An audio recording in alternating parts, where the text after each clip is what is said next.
So I'm just asking you right off the top. Bud Light, you were in partnership with them, then you went to Modelo, now you're back in partnership with Bud Light. That suggests to me that Bud Light is improving?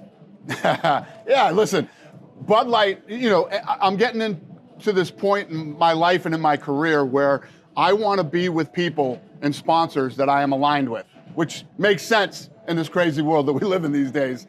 And let me tell you what, if you consider yourself a patriot, right? You're a patriot, you should be drinking gallons of Bud Light. Believe me when I tell you. Wait. I should be boycotting Bud Light. Okay, folks, so Tucker Carlson recently did an interview with Dana White, the head of the UFC. And if you're not familiar, Dana has been something of a mixed bag among conservatives lately. Because obviously, on one hand, Dana's a right-wing guy, big friends with Trump. There's an obvious right-wing culture around the UFC. But then on the other hand, he recently did a $100 million deal with Bud Light to basically make them the presenting sponsor beer of the UFC. So a lot of conservatives rightly have been saying, well, where do you really stand? Because you're our friend and you're on our side most of the time. But then on the flip side, you go and kind of betray us by making a deal with the woke brand that everyone publicly doesn't like and wants to boycott. And I've heard Dana justify this by more or less making arguments like, well, Bud Light is an American company and we're supporting American beer, to which I say, that's actually not true because Anheuser-Busch is now owned by a company in Belgium, so it's not even an American beer company. But that out of the way, that aside, it's like even if they were American, they still don't support my values and they don't support the fans of the UFC's values. So what does it necessarily matter that they're American? It's like saying, well, you should vote for the Democrats because they're an American party. It's like, okay, they're American, good for them. They're not a foreign party, at least on paper, but if they don't support our values, then that still doesn't matter. But still, regardless, okay, that's been the story around Dana White. And Tucker Carlson pretty directly asked him, hey, what's the deal with the Bud Light thing? And Dana responds to that, and we'll listen to it and I guess talk about it, break it down here today. And you guys can obviously let me know what you personally think of this response. But take a listen here. I'm just asking you right off the top. Bud Light, you were in partnership with them, then you went to Modelo, now you're back in partnership with Bud Light. That suggests to me that Bud Light is improving? Yeah, listen, Bud Light, I'm getting into this point in my life and in my career where I want to be with people and sponsors that I am aligned with, which makes sense in this crazy world that we live in these days. And Let me tell you what, if you consider yourself a patriot, right? You're a patriot, you should be drinking gallons of Bud Light. Believe me when I tell you. Wait. I should be boycotting Bud Light. Gallons of Bud Light. You should have Bud Light drums stacked up in your garage and drinking it right out of the keg. They are way more aligned with you than most of these other beer companies are. That I guarantee you. Take it from somebody who's in the know, who does business with beer companies. You are way more aligned with Bud Light than you are with any other beer company. I mean, they didn't come into partnership with you by accident. No. Obviously. We had multiple bidders on the table. Did they seek you out? We had multiple bidders on the table. They were one of them. And as history has shown me with relationships that I've had with other beer companies, who lean more this way. Yep. I, who consider myself a patriot, I don't go crazy over the whole patriot thing, but I consider myself a proud American. I'm happy to be an American. I love this country. And you are way more aligned with Anheuser-Busch than you are with other beer companies. That I guarantee you. Have you taken any crap for it? Listen, people are going to say what they're going to say. I don't care what people. I know who I am. I know what I stand for. I know what I believe in. And the people who are close to me know.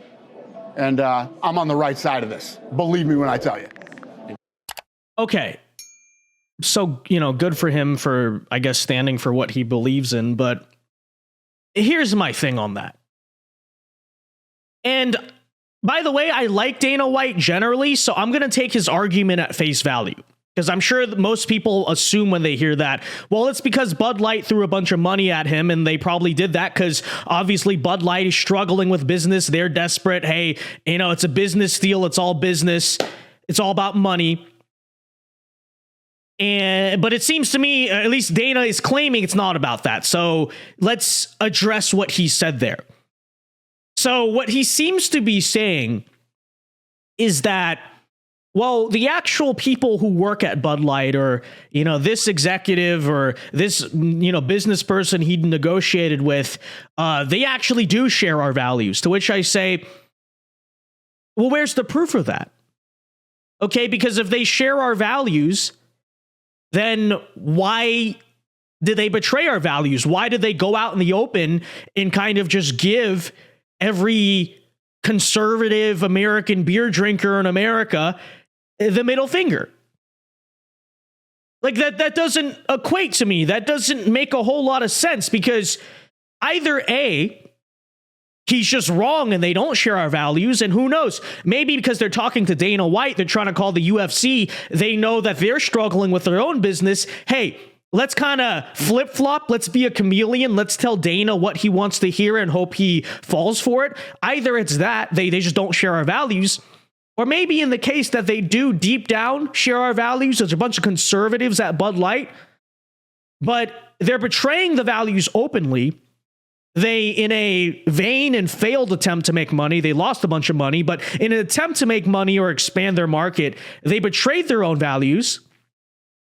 So either they're liars in the sense that they don't actually hold those values, or they're just like shameless, disingenuous grifters who deep down don't care about the values. I don't know. Still, regardless, I just don't see the point there. I don't see why it matters. And I don't see that as, again, I like Dana White, but I don't see that as a reason for conservatives to stop the Bud Light boycott because, allegedly, listen, trust me on this. There's a bunch of conservative people who work at the company. Again, it's like, I'm sure there are. Okay, and that's true of most of these woke corporations. There's conservative people who work at Target and work at all these things. But if they're not doing anything to stand up for that or to stand up for us, why should we patronize them? Why should we stand up for them? So again, I just don't really know what to say, because I don't really get that. I don't buy that, and I don't think most people buy that. And by the way, folks, it's never a bad time to start investing, but I think especially given all of the economic uncertainty around us right now, it's never been a better time to invest in safe, stable assets like gold, silver, and precious metals. And our friends today at Noble Gold Investments can help you do so. And if you don't necessarily want to just take a bunch of money out of your bank account to invest in gold, don't worry, because you can do something I recommended to my own parents regarding Noble Gold Investments, which is you can actually convert, if you got a 401k and IRA that's just kind of sitting there and not really doing anything at the moment, you can actually take a retirement account and convert it into a gold IRA with no tax penalty. So if you're at all curious about it, as you may be familiar with, gold and silver tend to be safe, stable assets. Feel free to do so using my affiliate link at thevincedao.com to learn more. It is cost-free, no strings attached. Just go visit thevincedao.com, learn more, and check out our friends at Noble Gold Investments. They are big supporters of this channel, and they can be big supporters of your financial future at thevincedao.com. On the front of Bud Light, and you should be drinking entire gallons of Bud Light, Bud Light's also just bad. Okay, it's also just utterly disgusting. In fact, even before the Dylan Mulvaney debacle, I mean, frankly, outside of football stadiums and stuff where it's the only thing that they sell, I don't know how many people were, gleefully drinking Bud Light to begin with. So even on that front, it's just like not a great business decision. It doesn't taste good. It sucks. But I don't know, still regardless, you guys can let me know what you think about that. But I don't buy that at all. I don't really even know what he's trying to say, what he's trying to get at, but it's not going to convince me, or I think a lot of people, to call off the Bud Light boycott. With that said, I do want to react to a second part of this interview that people were also giving Dana a lot of crap for. which is him talking about Abu Dhabi, which is obviously like the sister city to Dubai in the United Arab Emirates, and how he actually likes it there and he likes the city. And a lot of people were attacking him for this, saying, well, don't you know UAE is a dictatorship? You know, Dubai and Abu Dhabi are dystopian nightmares. And I will give Dana credit for this, because this is the other controversial part. I actually think he's generally right about this part of the interview. So let's listen to him talk about the Abu Dhabi stuff. What? Why Abu Dhabi? I love everything about it. These guys are forward thinkers, open-minded. The infrastructure that they have built in that incredible city. And I tell people all the time, if you have never been to a fight in Abu Dhabi, you have to come experience this place. And when COVID hit, these guys were light years ahead of everyone else when it came to COVID testing, the whole thing. And that's where we created Fight Island, and where we ran through COVID was with them. And because they're so progressive and brilliant, they're brilliant. You're calling a theocracy progressive. It's a monarchy, right? Very progressive. You don't feel that way when you go there. It's not. What's funny is because of the things that we hear about the Middle East here in America and have our whole lives. Yeah. People are afraid to go there. People are scared. Never felt safer anywhere than I felt when I'm in Abu Dhabi. They don't have a crime problem in Abu Dhabi? No, they do not have a crime problem. They don't have a crime problem. They deal with crime the way crime should be dealt with. Yeah, no, crime isn't a problem over there. Swift and certain. And the royal family over there are some of the most humble, brilliant, amazing human beings you could possibly meet. So, when it comes to the Dubai/Abu Dhabi debate, my thing has always been this, you know,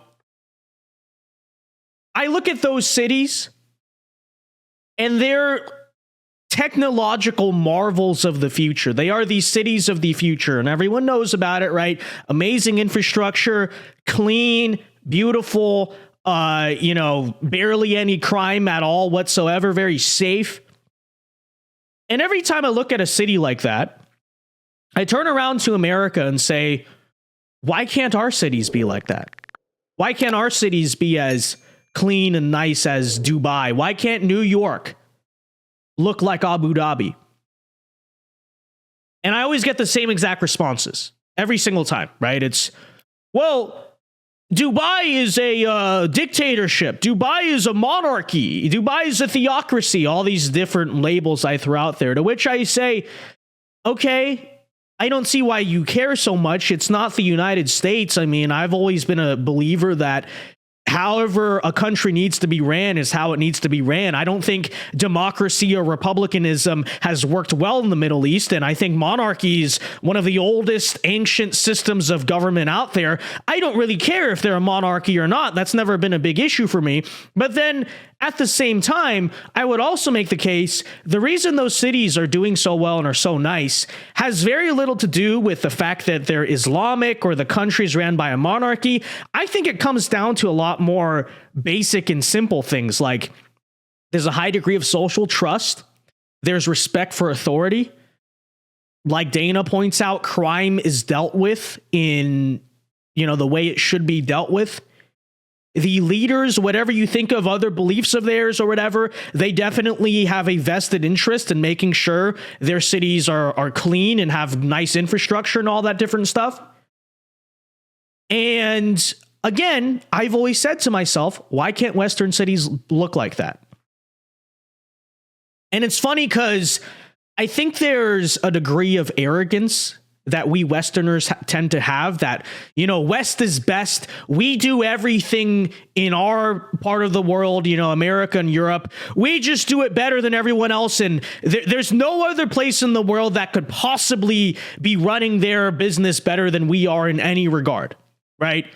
And so we'll find ways to justify things that, to be totally frank with you, and this is my central point, we should not have to live with, okay? We will justify the fact that our cities are dirty and crumbling and full of crime and homelessness. We'll justify that by saying, but we have freedom. You know, countries in the West are free. Dubai is a dystopian nightmare dictatorship, which I don't really think is that true. I mean, don't get me wrong. Do I want the, Arab royal families to rule America? Absolutely not. But I mean, let's not pretend like going to Dubai is like going to Pyongyang, North Korea. Okay. They're not exactly the same type of whatever. Okay. But forget the Islamic part of it for a second and forget the theocracy or monarchy part. What about Singapore? What's stopping American cities from being like Singapore, being as clean or as nice or as advanced as Singapore? And again, my point comes down to this. I think this whole idea that no, it's because the West has freedom and those places are not free. You can't chew gum in Singapore, as if that's such like a major thing. It's kind of a psyop in many ways. It's a psyop to get you to accept that the way Western leaders are running their cities is good. This is the way it should be. You have to accept all the crime and homelessness and the third world garbage that is a lot of Western cities these days because, well, you don't want to be like the East and their lack of freedom, do you? And again, I think a lot of it's just propaganda. It really is. It's propaganda. It's propaganda to get you to accept that there's no other better way to do things.